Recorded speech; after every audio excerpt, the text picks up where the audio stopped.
Imagine waking up to this nightmare. It's barely dawn in the picture-perfect suburb of Willow Creek, and your neighborhood HOA president is on your driveway, sweating bullets as she forces a cheap master key into the lock of your inherited pickup truck. "Open, damn you," she hisses like the truck personally offended her. "Gloria," I said calmly, still in my pajamas with coffee in hand. "Mind telling me why you're trying to break into my truck?" She didn't even flinch. "This is a mandatory safety inspection. The covenants clearly state that all visible vehicles must grant emergency access to the HOA board. Your refusal is highly suspicious, Sheriff Reed, or should I say, former compliance risk." That's when she whipped out her phone and dialed 911. "Yes, officer. We have a non-compliant male resident threatening the entire community by blocking vehicle access protocols." I feel unsafe. The woman was calling the police on the county sheriff.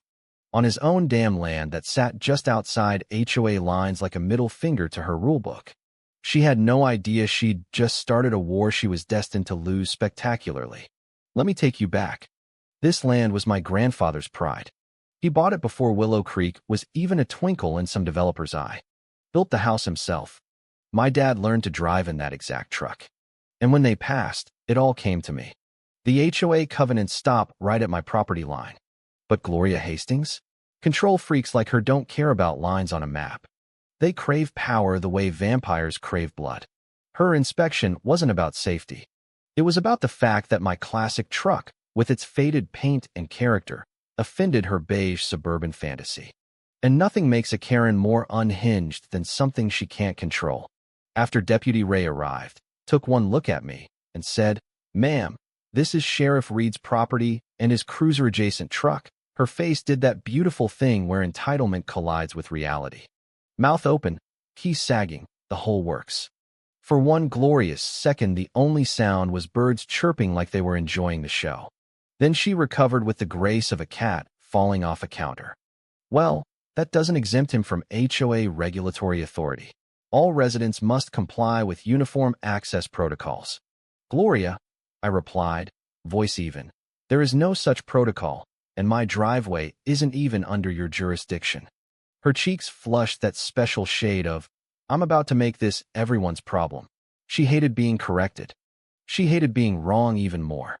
But most of all, she hated being embarrassed in front of actual law enforcement. She spun on her orthopedic sandals and stomped off, muttering about rogue vehicles and necessary interventions. No apology, of course. Gloria doesn't retreat, she recalibrates. By sunrise the next morning, my driveway looked like a craft store had exploded in a rage. Neon pink, yellow, and lime flyers fluttered everywhere, each one screaming in all caps with glitter glue borders like a deranged scrapbook project. Non-compliant vehicle alert. Community at risk. Mandatory access requirement ignored. One fake fine was taped to my windshield. $75 for obstruction of HOA emergency protocol. Another on the garage door claimed visual disturbance caused by unauthorized vehicle gloss. The masterpiece on my front door was a laminated sheet inventing Section 14, Cooperative Vehicle Ethics. There is no Section 14. There never was. She printed the whole circus at home. Neighbors walked by pretending not to stare, but their smirks said everything. One whispered, "She's losing it." I peeled every flyer off, stacked them neatly, and felt that familiar tightening in my gut. This wasn't annoyance anymore. This was obsession. I grabbed a fresh binder from the shelf, wrote one word on the spine, evidence, and started filling it. Every ridiculous citation, every glitter-glued threat went inside. Because when a control addict starts fabricating rules, you don't argue on her terms. You document the descent into madness until it's thick enough to bury her. Gloria wasn't backing down. Neither was I. The conflict didn't simmer. It boiled over like cheap coffee left on the burner. By the third morning, my driveway was a pastel battlefield. New citations appeared daily, neon orange slips accusing my truck of reflective paint disturbance because sunlight bouncing off the hood supposedly posed a risk to community retinal safety. A purple one declared shadow imbalance, claiming the afternoon shadow stretched at a psychologically aggressive angle. My personal favorite, taped boldly across the windshield, read unauthorized vehicle presence. On my own private property. Outside HOA borders. Unauthorized. The binder grew fat. I photographed every flyer with timestamps, angles, even the cheap tape residue. If Gloria wanted bureaucratic warfare, I'd give her a paper trail that would make a tax auditor weep with joy. It didn't stop at paper. She wanted an audience. That Friday evening, my phone buzzed with a frantic text from neighbor Mark. Turn on the community channel. Now, there she was, Gloria in full blazer and lip gloss armor behind the podium in the HOA clubhouse. A banner behind her screamed, "Emergency meeting, vehicular threat assessment." Residents sat in folding chairs looking equal parts confused and exhausted.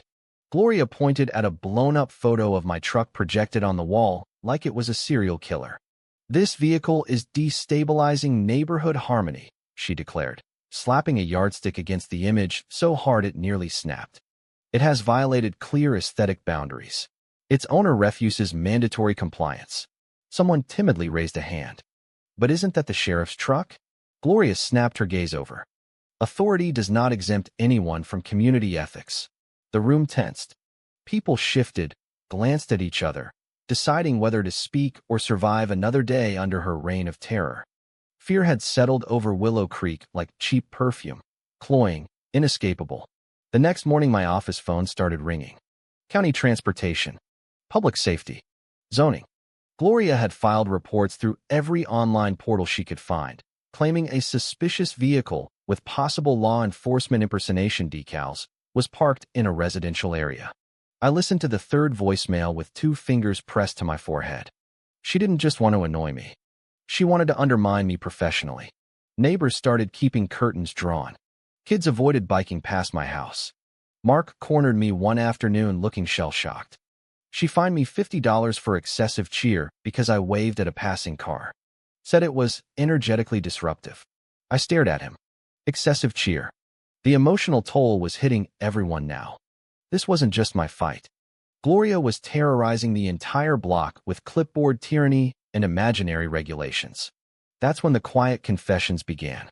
Lisa from down the street showed up at my door clutching fines for improper flower symmetry and mailbox mood disruption. Mark played a secret recording of Gloria screaming that his beige sedan was too bold for community cohesion. More neighbors trickled in with photos of her measuring lawns at midnight and videos of her shouting at garden gnomes for unregulated placement. Every scrap went into the binders. Then a second binder. Then a third. Late one night, Jill, an HOA board member, texted, "We need to talk." In person. We met on her porch after dark. She paced like a caged animal. She's rewriting rules after votes. Changing minutes. Threatening to remove anyone who disagrees. She fined me for excessive leadership expression. Jill's voice cracked. "We need real evidence to remove her." I gestured toward the stack of binders inside my house. Her eyes widened. "You've been documenting everything?" "From day one." She pressed a hand to her mouth, half relieved, half stunned. "This might be exactly what we need. But evidence alone doesn't stop people like Gloria." I called my lawyer Bennett the next morning. He flipped through the pages, took off his glasses, and laughed in that dark way lawyers do when they smell blood. "Son, this is the kind of case judges frame on their walls for lunch break entertainment. She's crossed so many lines it's practically performance art." He outlined the plan, witness statements, formal hearing, possible criminal citations for false reports and fraud. Gloria would fight dirty. I knew that. But I'd been patient. I'd been quiet. Now the trap was set. The morning it all detonated, the sky was mockingly calm. I stepped outside with my coffee and froze. My truck, my father's truck, was shackled. A giant yellow wheel clamp hugged the front tire like some cheap online revenge device. A laminated tag dangled, $1.50 release fee. Behind me, I heard the aggressive slap of sandals. Gloria strutted up like a general who'd already won the war. "Perhaps now you'll respect community authority," she sneered. "You clamped my truck on my own driveway. It's not your truck anymore. It's a community-adjacent vehicle in violation." She lifted her phone. "Yes, hello? I need immediate removal of an abandoned, non-compliant vehicle." The tow driver arrived, took one look at the sheriff decals, then at Gloria, and backed away slowly. "Ma'am, that's the sheriff's truck." Gloria doubled down. Authority is irrelevant when community standards are violated. She thrust a glossy pamphlet at me. The Vehicular Harmony Council, New Authority Notice. She'd invented an entire governing body consisting of exactly one member, herself. Unanimous decision in spirit, she added quickly.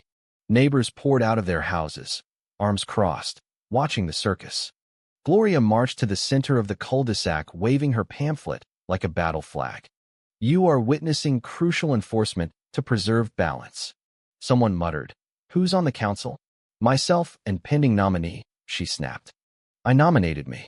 Even the tow driver snorted. I took photos of everything. The clamp, the pamphlet, her unhinged posture. She saw the phone and hissed. Documentation won't save you.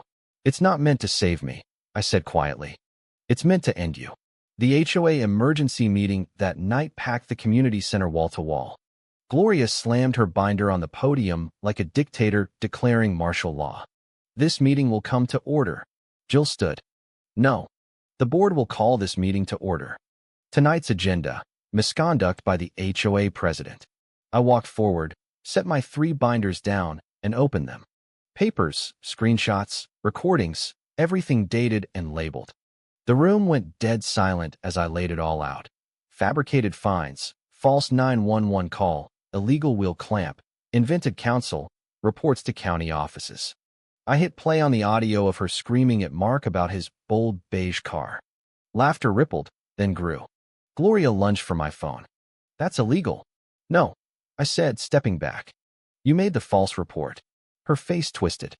Everything I've done was to protect this community from visual chaos, from shadow imbalance, from defiant trucks. The room didn't laugh anymore. They stared in collective horror as she unraveled in real time. Jill called the vote. All in favor of removing Gloria Hastings as president effective immediately? Hands shot up across the room. Gloria's face drained of color. You can't remove the only person preventing vehicular anarchy. Deputy Hernandez stepped through the side door and handed her the citations. Harassment, falsifying documents, filing false reports. You are ordered to cease all enforcement activities immediately. Gloria clutched her clipboard like a life raft.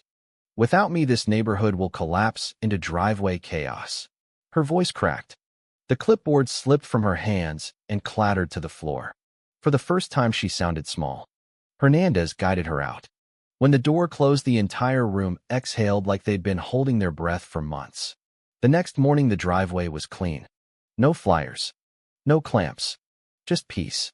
Neighbors started coming by with quiet thank yous, cookies, even a "for protecting our peace" note.